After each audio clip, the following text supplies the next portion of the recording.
Hello students, last class हम लोगों ने इलेक्ट्रोकेमिस्ट्री चैप्टर को खत्म कर लिया था। तो नेक्स्ट जो है हम फिजिकल केमिस्ट्री का एक और बहुत ही important chapter chemical kinetics start करने वाले हैं। तो देखो, ये जो आपके पहले 4 चैप्टर हैं 12th क्लास के, ये मैं आपको बता दूं कि पहले 4 चैप्टर बहुत ही स्कोरिंग चैप्टर्स हैं। सिर्फ पहले 4 चैप्टर में से आपको 27 मार्क्स का पेपर मिलेगा। ठीक है, पहले फिजिकल केमिस्ट्री में 5 चैप्टर हुआ करते थे, एक सॉलिड स्टेट भी था जो कि आपके 12th के सिलेबस से अब कट कर दिया गया है। ठीक है, तो ये जो 4 चैप्टर है 27 मार्क्स के हैं, तो बहुत ही स्कोरिंग पार्ट है। नॉन मेडिकल वालों के लिए तो बहुत ही अच्छी चीज होती है ये, क्योंकि पहले 3 चैप्टर्स में से आपको एक ना एक न्यूमेरिकल जरूर मिलता है पेपर में। तीनों चैप्टर से एक एक न्यूमेरिकल तो कंफर्म है, हर साल आएगा ही आएगा, एक से ज्यादा भी आ सकता है। ठीक है, बट एक एक तो श्योर है ही है, पहले तीनों चैप्टर से आपको एक न्यूमेरिकल जरूर मिलेगा। और जो पिछला चैप्टर हमने पढ़ा इलेक्ट्रोकेमिस्ट्री का, उसमें हमने बहुत सारे फॉर्मूलाज पढ़े, नॉन इक्वेशन जो कि आपको मोस्ट इंपोर्टेंट बताई थी मैंने। नॉन इक्वेशन पे क्वेश्चन आता है, बहुत बार आता है कॉम्पिटिटिव एग्जाम में भी और बोर्ड में भी। ठीक है, और नेक्स्ट जो है चैप्टर हम केमिकल काइनेटिक्स स्टार्ट करेंगे। तो केमिकल काइनेटिक्स भी बहुत उतना ही इंपॉर्टेंट है जितना इलेक्ट्रोकेमिस्ट्री है, इससे भी उतने ही क्वेश्चन आते हैं जितने इलेक्ट्रोकेमिस्ट्री से आते हैं। ठीक है, तो आइए इसको स्टार्ट करते हैं। तो सबसे पहले बात करें इस चैप्टर में हम पढ़ने क्या वाले हैं। तो केमिकल काइनेटिक्स नाम से थोड़ा सा हमें पता चलेगा केमिकल का मतलब क्या होता है। यहाँ पर केमिकल का मतलब है यहाँ पर कोई केमिकल रिएक्शन से। ठीक है, और काइनेटिक्स का मतलब क्या है। काइनेटिक्स का मतलब होता है कुछ स्पीड। अगर हम किसी चीज की नोटिस कर रहे हैं तो उसे हम काइनेटिक्स के अंदर पढ़ते हैं। तो केमिकल काइनेटिक्स का मतलब क्या है, यहाँ पर हम रिएक्शन की स्पीड से डील करने वाले हैं। देखो, 11th क्लास में आप लोगों ने थर्मोडायनेमिक्स चैप्टर पढ़ा था, और थर्मोडायनेमिक्स जो है उसमें हमने गिब्स फ्री एनर्जी पढ़ी थी, जिसका यूज अभी हमने इलेक्ट्रोकेमिस्ट्री में भी किया था। तो गिब्स फ्री एनर्जी हमें क्या बताती है। गिब्स फ्री एनर्जी हमें रिएक्शन की स्पॉन्टेनिटी के बारे में बताती है कि रिएक्शन होगी या नहीं होगी। ठीक है, मतलब हमने देखा था वहां पर अगर गिब्स फ्री एनर्जी नेगेटिव आ जाती है तो मतलब रिएक्शन स्पॉन्टेनियस है, हो जाएगी। बट अगर गिब्स फ्री एनर्जी पॉजिटिव आती है तो मतलब reaction is non spontaneous, it will not occur. ठीक है, तो ये चीज हमने पढ़ी थी थर्मोडायनेमिक्स में। बट थर्मोडायनेमिक्स जो है रिएक्शन की स्पीड के बारे में कोई भी बात नहीं करती है। ठीक है, तो अगर हम स्पीड को देखेंगे तो स्पीड रिएक्शन की हम इस चैप्टर के अंदर यानी कि केमिकल काइनेटिक्स में पढ़ते हैं। तो सबसे पहले केमिकल काइनेटिक्स क्या चीज है। Chemical kinetics it is the branch of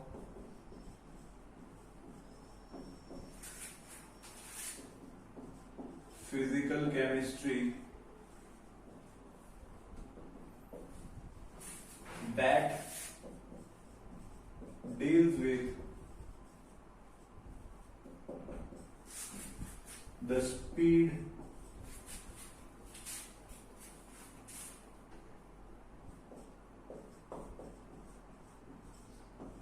of the reaction।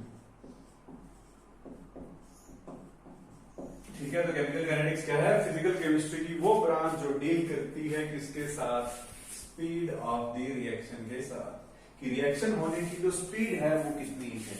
देखो, अगर स्पीड के ऊपर हम रिएक्शंस को क्लासिफाई करें अलग अलग कैटेगरीज के अंदर, तो जो हमारी रिएक्शंस होती हैं, रिएक्शंस को हम 3 कैटेगरीज के अंदर क्लासिफाई कर सकते हैं।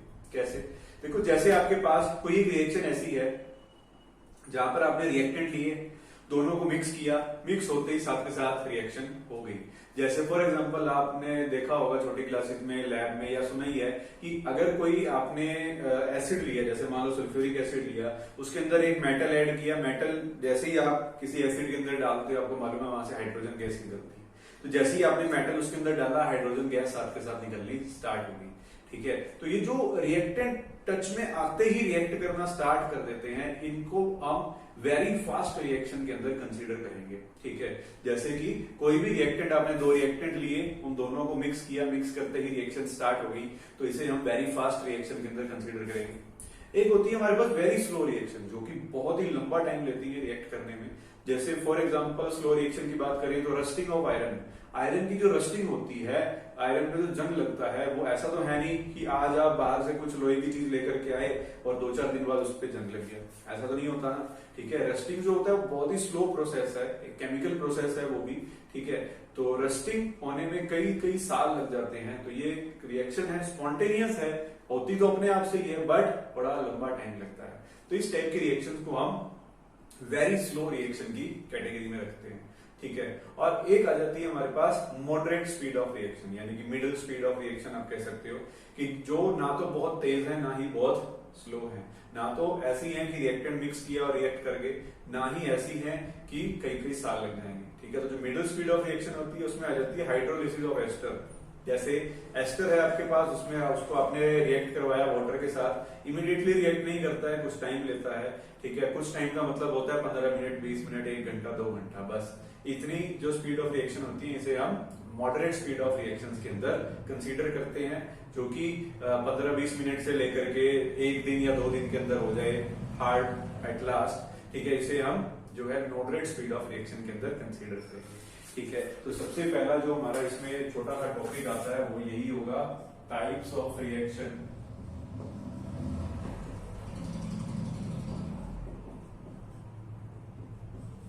किस बेसिस पे? On the basis of speed.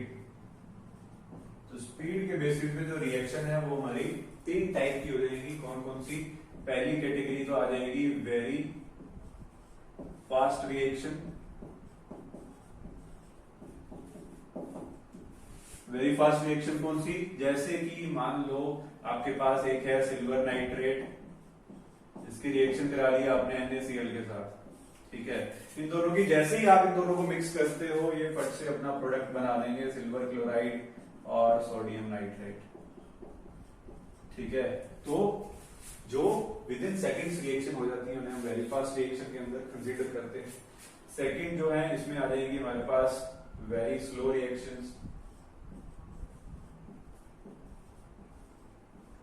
Very slow reaction, इसकी डेफिनेशन लिखने की जरूरत नहीं है हमें, बस कॉमन सेंस ही है, वैसे तो क्या है नाम से ही पता लग रहा है वेरी फास्ट वेरी स्लो क्या है, बस एक एक एग्जांपल देख लेते हैं। तो वेरी स्लो रिएक्शन में आ जाएगी आपके पास rusting of iron. Rusting of iron है, या फिर कोरोजन किसी भी मेटल का कोरोजन जो होता है वो कई कई साल लगते हैं उसको होने में, ठीक है। थर्ड जो है आपके पास आ जाएगा मॉडरेट स्पीड ऑफ रिएक्शन। इसमें आ जाएगी आपके पास हाइड्रोलिसिस ऑफ, इसका अगर एग्जांपल लें तो इसमें आ जाएगी आपके पास हाइड्रोलिसिस ऑफ सुक्रोज। सुक्रोज क्या होता है? C12H22O11, ये हमारा सुक्रोज है। इसकी हाइड्रोलिसिस करोगे यानी कि इसको रिएक्ट कर दिया हमने वाटर के साथ, तो क्या प्रोडक्ट मिलते हैं यहाँ पर हमारे पास? C6H12O6 plus C6H12O6। दोनों ही सेम होते हैं बट दोनों जो है ये ग्लूकोज होता है हमारे पास और ये हमारा फ्रक्टोज है,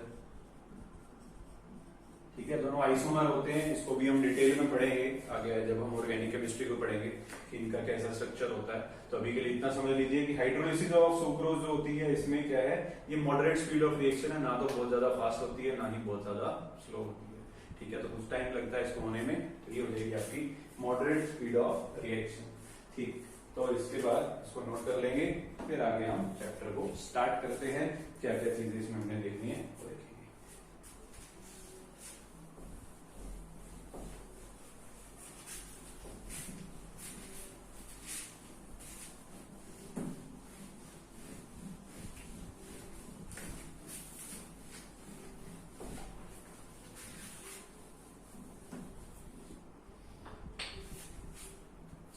तो देखिए इसके बाद हम बात करेंगे स्पीड के बारे में। स्पीड ऑफ रिएक्शन कैसे कैलकुलेट की जाती है।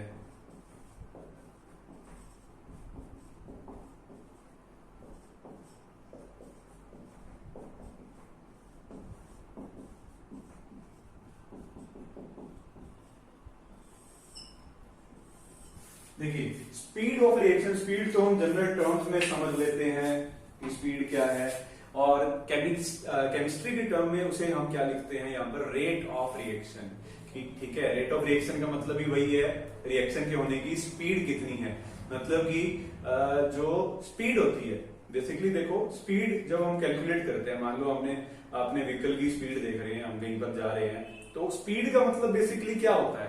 देखो, जब हम व्हीकल कहीं पर मूव कर रहे हैं तो वहां पर चेंज क्या चीज हो रही है? डिस्टेंस चेंज हो रहा है विद रिस्पेक्ट टू टाइम। तो डिस्टेंस और टाइम के रिस्पेक्ट में ही हम बता पाते हैं कि स्पीड कितनी है। कि जैसे हम नॉर्मली किसी व्हीकल की स्पीड निकालना चाहते हैं तो स्पीड कैसे निकालते हैं? वहां पर चेंज क्या हो रहा है? डिस्टेंस चेंज हो रहा है। किसके रिस्पेक्ट में? टाइम के रिस्पेक्ट में। तो स्पीड कैसे निकालते हैं? बेसिकली हम डिस्टेंस बाय टाइम करते हैं। अब यहां पर बात हो रही है स्पीड किसकी निकालनी है? हमने रिएक्शन की निकालनी है। तो यहां तो ऐसा तो है नहीं कि रिएक्शन भाग रही है कहीं पर इधर उधर और उसका हम डिस्टेंस देख लेंगे कितना डिस्टेंस कवर कर रहा है वो कितने टाइम में, ऐसा तो कुछ नहीं है ना। तो रिएक्शन के अंदर अगर हमें स्पीड निकालनी है तो एक रिएक्शन में क्या चीज चेंज हो रही होती है? देखो, जैसे आपके पास कोई एक रिएक्टेंट है, कोई भी एक रिएक्टेंट मान लो ए रिएक्टेंट है, ये बी के अंदर कन्वर्ट हो रहा है। तो इनिशियली मान लो इसके आपने 4 मोल ले रखे, ठीक है, ए के 4 मोल लिए। इनिशियली बी तो होगा नहीं, जैसे ही आपने 4 मोल लिए ए के, ऐसा तो नहीं झट से बी बन गया, ठीक है, बी प्लस सी लगा लो यहां पर, ठीक है। तो इनिशियली आपने ए के 4 मोल लिए, उस टाइम पर बी और सी क्या थे? 0 थे।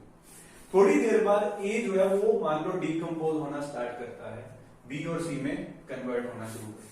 तो आप धीरे धीरे क्या देखोगे, यहां पर ये जो ए है इसकी concentration with respect to time, जैसे जैसे टाइम आगे बढ़ेगा इसकी कॉन्सेंट्रेशन क्या होनी शुरू हो जाएगी? डिक्रीज होनी स्टार्ट कर देगी। और जो हमारे यहाँ पर प्रोडक्ट्स प्रेजेंट हैं, इन प्रोडक्ट्स की कॉन्सेंट्रेशन जैसे जैसे टाइम आगे बढ़ेगा इनकी कॉन्सेंट्रेशन जो है वो इंक्रीज करना स्टार्ट कर देगी। बोलो, बात समझ में आ रही है क्या हो रहा है यहाँ पर? तो बेसिकली जो मैं आपको बताना चाह रहा था वो ये कि अगर किसी व्हीकल की हम स्पीड निकालते हैं तो वहां पर डिस्टेंस बदल रहा होता है टाइम के रिस्पेक्ट में, और अगर किसी रिएक्शन की स्पीड के बारे में हम बात कर रहे हैं तो वहां पर क्या चीज चेंज होती है?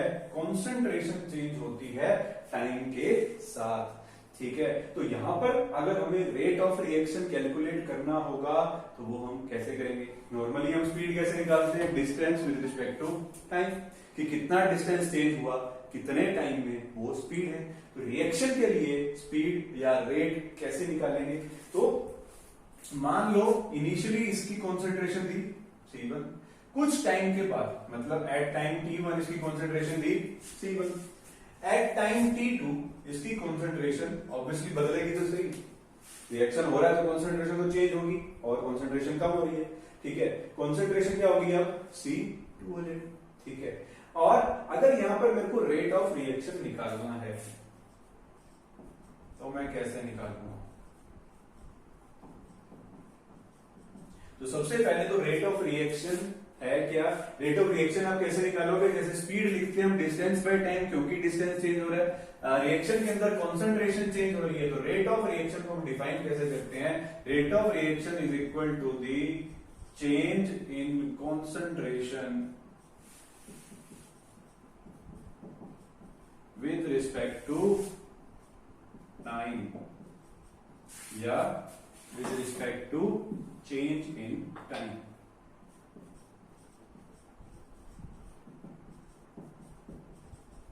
ठीक है जी, बात समझ में आ रही है कि रेट ऑफ रिएक्शन कैसे निकालोगे? Rate of reaction change in concentration with respect to change in time, यानी कि कितने टाइम में कितनी कॉन्सेंट्रेशन चेंज हुई उस अकॉर्डिंग आप रेट ऑफ रिएक्शन को कैलकुलेट कर सकते हो, ठीक है।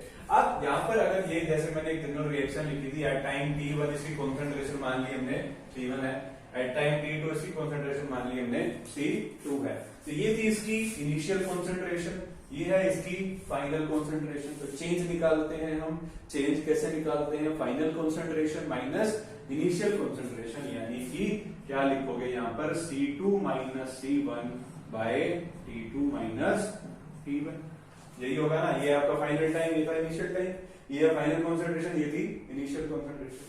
तो ये हो जाएगा इस रिएक्शन का रेट या रेट ऑफ रिएक्शन, ठीक। अब सिमिलरली आपने ये रेट ऑफ रिएक्शन बताया किसके रिस्पेक्ट में? With respect to reactant.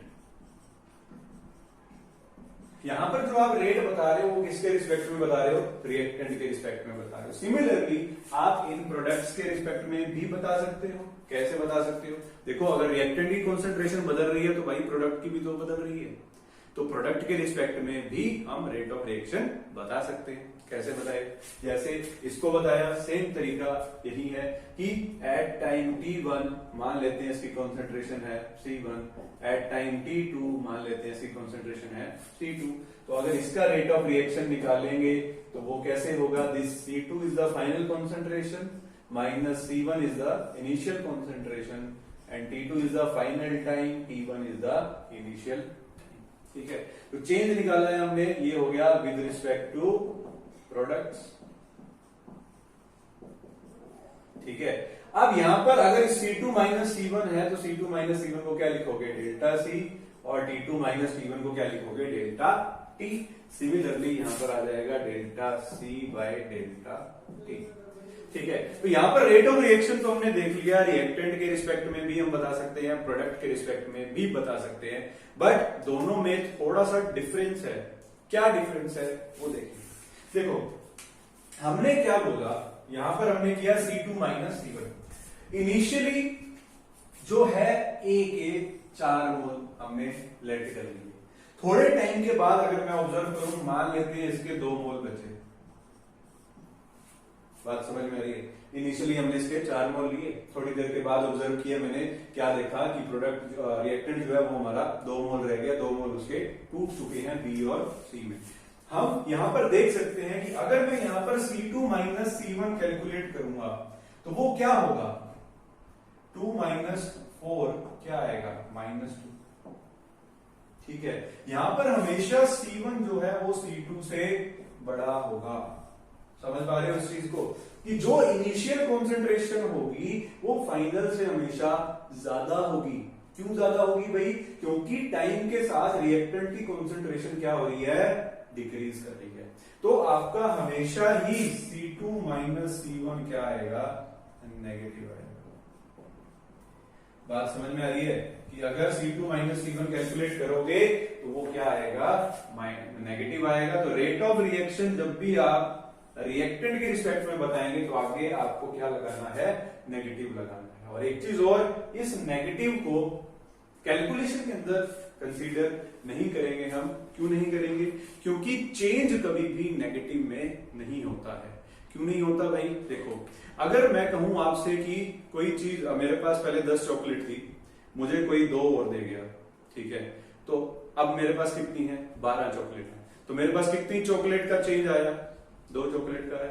ठीक है, या वहीं चलते हैं, मान लो पहले मेरे पास 10 चॉकलेट थी, मैंने 2 किसी को दे दी, तो अब मेरे पास कितनी है, 8 है, तो मेरे पास कितनी चॉकलेट का चेंज आया, 2 का ही आया। ऐसा तो नहीं कहेंगे कि -2 चॉकलेट का चेंज आया। चेंज कभी भी नेगेटिव में नहीं होता है। तो बात ये कि यहाँ पर नेगेटिव फिर लगाया ही क्यों है, अगर कैलकुलेटर में हमें उसे यूज ही नहीं करना है, तो यहाँ पर नेगेटिव हम इसलिए यूज करते हैं, दिस नेगेटिव साइन रिप्रेजेंट्स, ये नेगेटिव साइन हमें ये रिप्रेजेंट करता है कि जो रिएक्टेंट है, रिएक्टेंट की कॉन्सेंट्रेशन टाइम के साथ डिक्रीज हो रही है। ठीक है, बात समझ में आ रही है कि यहाँ पर नेगेटिव क्यों लगाया जाता है, इसकी सिग्निफिकेंस क्या है, क्या यूज है इसका। ये नेगेटिव ये रिप्रेजेंट करता है कि जो हमारा रिएक्टेंट है उसकी कॉन्सेंट्रेशन टाइम के साथ डिक्रीज करती है। ठीक है, सो ये हम लिख लेते हैं यहाँ पर, this negative sign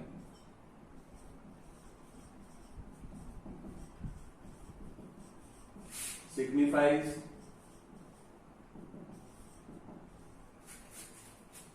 that concentration of reactant decreases with time। ठीक है, टाइम के साथ साथ रिएक्टेंट की कॉन्सेंट्रेशन डिक्रीज करेगी। और अगर यहीं पर हम प्रोडक्ट की बात करें तो प्रोडक्ट की कॉन्सेंट्रेशन देखो, मान लो इनिशियली अगर हम बिल्कुल टाइम 0 पर बात करें तो ये कॉन्सेंट्रेशन क्या होगी, 0। ठीक है, कुछ देर के बाद ये जो है कॉन्सेंट्रेशन बढ़ जाएगी, 0 से ज्यादा ही होगी, क्योंकि प्रोडक्ट की कॉन्सेंट्रेशन टाइम के साथ क्या होती है, इंक्रीज होती है। तो यहां पर हमेशा ये C2 माइनस C1 अगर आप कैलकुलेट करोगे तो C2 माइनस C1 हमेशा पॉजिटिव आएगा। बात समझ में आ रही है? क्यों पॉजिटिव आएगा भाई? क्योंकि कॉन्सेंट्रेशन टाइम के साथ क्या हो रही है? इंक्रीज कर रही है। तो इसीलिए जब भी रेट ऑफ रिएक्शन आप विद रिस्पेक्ट टू प्रोडक्ट लिखेंगे तो इसके आगे पॉजिटिव साइन लगाएंगे, और this positive sign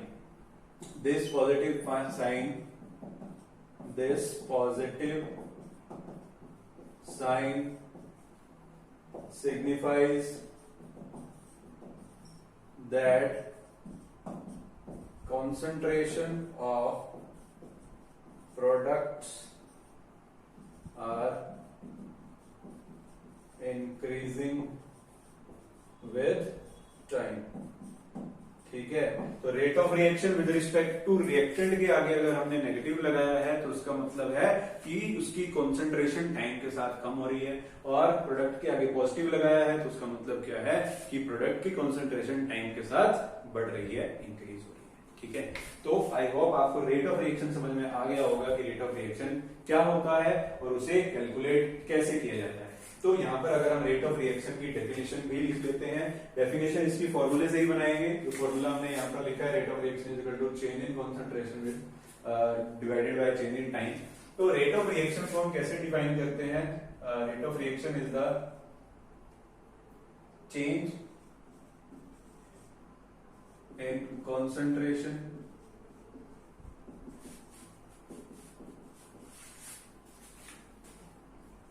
with respect to time, यानी कि कितने टाइम में कितनी कॉन्सेंट्रेशन चेंज हुई, वही है उसका रेट ऑफ रिएक्शन। तो फटाफट से इसको नोट करेंगे, वीडियो को पॉज कीजिए, इसको नोट कर लीजिए, फिर हम आगे देखते हैं।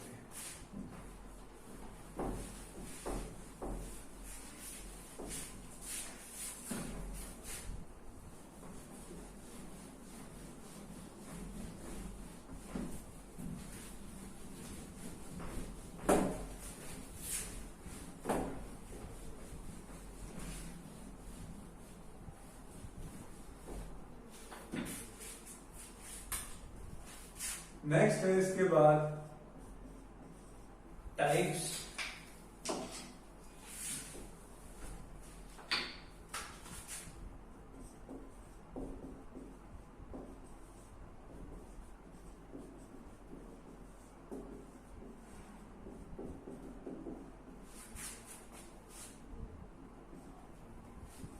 नेक्स्ट आता है इसके बाद types of rate of reaction. जो रेट ऑफ रिएक्शन है वो कितनी टाइप्स का होता है उसको हम देखते हैं। यहाँ पर देखो, सबसे पहली जो टाइप आती है इसमें, that is average rate of reaction. दो टाइप का रेट हमने यहाँ पर पढ़ना है। पहला तो है इसमें एवरेज रेट ऑफ रिएक्शन, और दूसरा जो है that is instantaneous rate of reaction.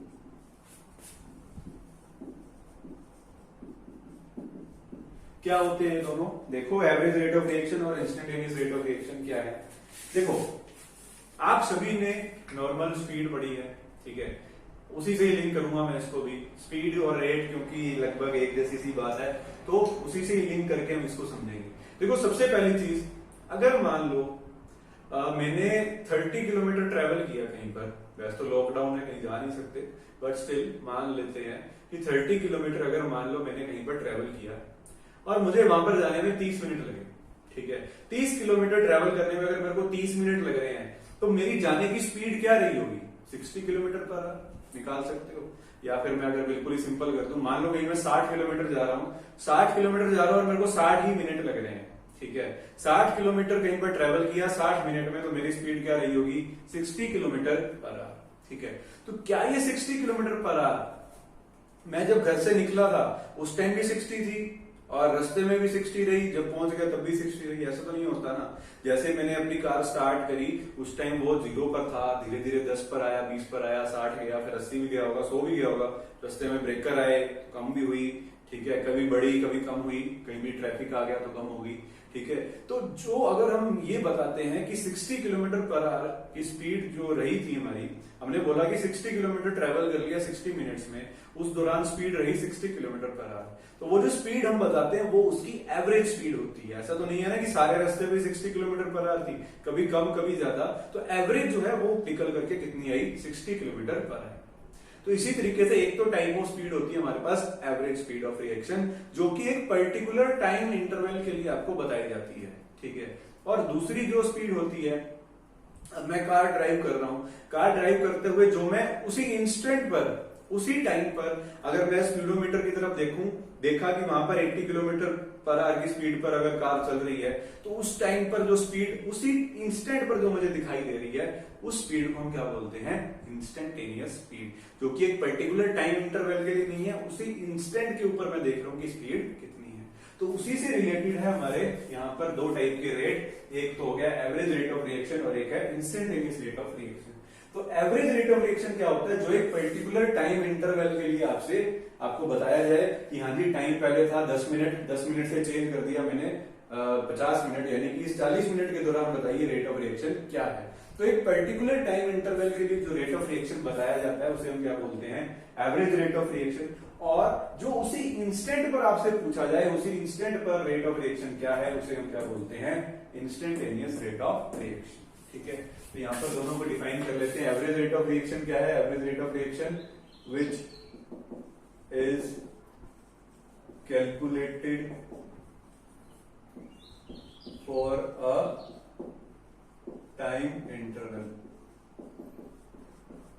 ठीक है। तो एवरेज रेट ऑफ रिएक्शन क्या है, वो रेट ऑफ रिएक्शन जो एक पर्टिकुलर टाइम इंटरवल के पे कैलकुलेट किया जाता है। और इंस्टेंटेनियस रेट ऑफ रिएक्शन क्या है, which is calculated at particular instant, ठीक है। उसी पर्टिकुलर इंस्टेंट पर रेट ऑफ रिएक्शन क्या है, वो हम उस रेट ऑफ रिएक्शन को क्या बोलते हैं, इंस्टेंटेनियस रेट ऑफ रिएक्शन। तो देखो अगर मैं यहां पर एक ग्राफ बनाऊं, किस किस के अलोंग में यहां पर ग्राफ बना रहा हूं, यहां पर अगर मैं कंसंट्रेशन ले लेता हूं और यहां पर मैंने टाइम ले लिया।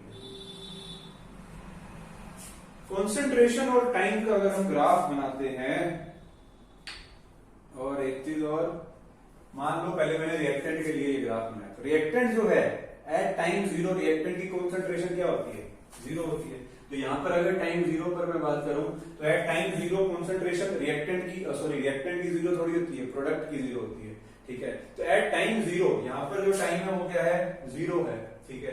तो एट टाइम जीरो जो हमारा रिएक्टेंट होता है, रिएक्टेंट की कंसंट्रेशन तो कुछ है, ठीक है, बट जो प्रोडक्ट होते हैं, प्रोडक्ट की कंसंट्रेशन क्या होती है, टाइम जीरो, जीरो होती है, ठीक है। तो अगर मैं यहां पर रिएक्टेंट के लिए ग्राफ बनाऊं, तो रिएक्टेंट के लिए ग्राफ कुछ इस तरीके से आएगा,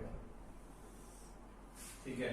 तो रिएक्टेंट के लिए अगर हम ग्राफ बनाते हैं कंसंट्रेशन और टाइम के साथ, तो कुछ इस तरीके से ग्राफ आता है। और इस ग्राफ में आप देख सकते हो कि जैसे जैसे टाइम आगे बढ़ रहा है, जैसे जैसे टाइम आगे बढ़ रहा है, कंसंट्रेशन क्या हो रही है, डिक्रीज हो रही है, ठीक है। और सिमिलरली अगर ये ग्राफ हम बनाएं, वही सेम कंसंट्रेशन और टाइम के रिस्पेक्ट में, बट यहां पर अगर मैं इस ग्राफ को प्रोडक्ट के लिए बनाऊंगा, तो प्रोडक्ट के लिए जो ये ग्राफ आएगा वो कैसा आएगा कि एट टाइम जीरो जो कंसंट्रेशन है हमारी प्रोडक्ट की वो जीरो होती है, तो ग्राफ कुछ इस तरीके से बन जाएगा, ठीक है। तो ये जो ग्राफ हमने यहां पर बनाया है ये है प्रोडक्ट के लिए, और ये जो ग्राफ हमने यहां पर बनाया है this is for the reactant. तो दोनों में आप एक चीज देख सकते हो कि जैसे जैसे टाइम आगे बढ़ रहा है रिएक्टेंट की कंसंट्रेशन डिक्रीज हो रही है, और जैसे जैसे टाइम आगे बढ़ रहा है प्रोडक्ट की कंसंट्रेशन इंक्रीज कर रही है, ठीक है।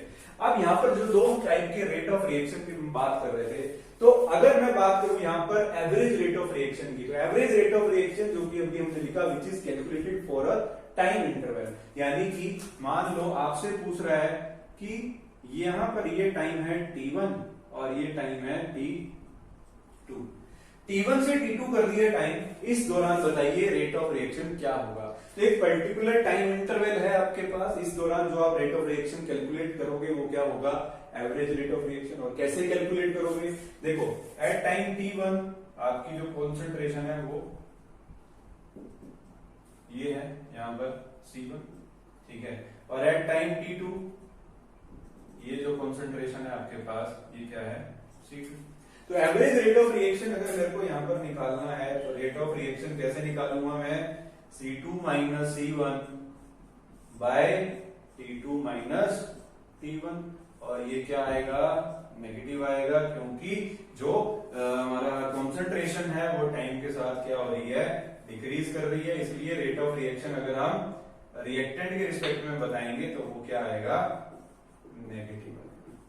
ठीक है, और ये चीज अगर मैं प्रोडक्ट के लिए बताऊं तो प्रोडक्ट के लिए अगर एवरेज रेट ऑफ रिएक्शन मेरे को बताना है तो ये टाइम है मान लो T1 और ये टाइम है T2, तो एट टाइम T1 ये है हमारी कंसंट्रेशन C1 और एट टाइम T2 ये हमारी कंसंट्रेशन है C2।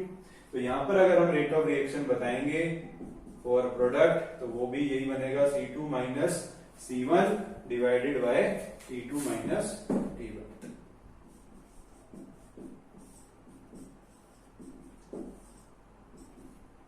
बट इसके आगे हम पॉजिटिव लगाएंगे, जो कि क्या सिग्निफाई करता है कि जो कंसंट्रेशन है प्रोडक्ट की वो टाइम के साथ क्या कर रही है, इंक्रीज। तो कुछ इस तरीके से तो हम निकाल लेते हैं अपना एवरेज रेट ऑफ रिएक्शन। अब बात करें इंस्टेंटेनियस रेट ऑफ रिएक्शन की, तो उसी पर्टिकुलर इंस्टेंट का मतलब क्या होता है, मान लो आपसे पूछ रहे कि भाई इसी इंस्टेंट पर बताओ, यहां पर बताइए रेट ऑफ रिएक्शन क्या है इस टाइम के ऊपर, यानी कि 4:10 में बताओ रेट ऑफ रिएक्शन क्या है। एक टाइम को फिक्स कर दिया, आपको इंटरवल नहीं दे रहा है, आपको टाइम फिक्स कर दिया है, तो इस पर्टिकुलर इंस्टेंट पे आप कैसे बताओगे rate of reaction.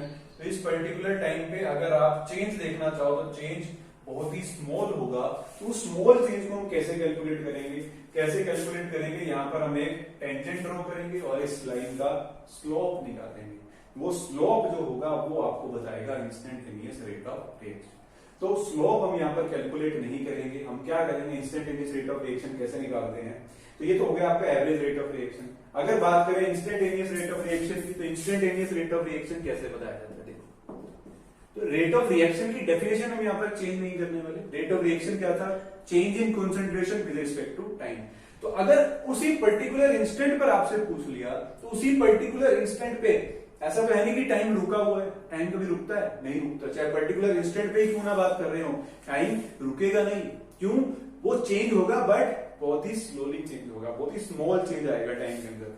Similarly concentration time के साथ डिक्रीज कर रही है रिएक्टेंट की, तो अगर उसी पर्टिकुलर इंस्टेंट पर देखें तो क्या वहां पर डिक्रीज रुका हुआ है, नहीं रुका हुआ है, चेंज तो हो रहा है बट बहुत ही स्मॉल चेंज है। और जहां पर स्मॉल चेंज की बात आती है वहां पर हम उसको कैलकुलेटेड वैल्यू बनाने के लिए, यानी जिस वैल्यू को हम कैलकुलेट कर सके उसके लिए हम उसका क्या कर देते हैं, डिफरेंशिएशन कर देते हैं। तो यहां पर अगर इंस्टेंटेनियस रेट ऑफ रिएक्शन मेरे को निकालना है तो मैं क्या करूंगा, डीसी यानी कि कॉन्सेंट्रेशन का डिफरेंशिएशन डिवाइडेड बाय डी।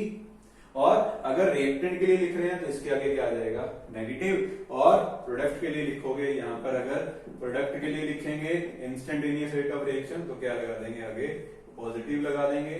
ठीक है, तो दिस इज द इंस्टेंटेनियस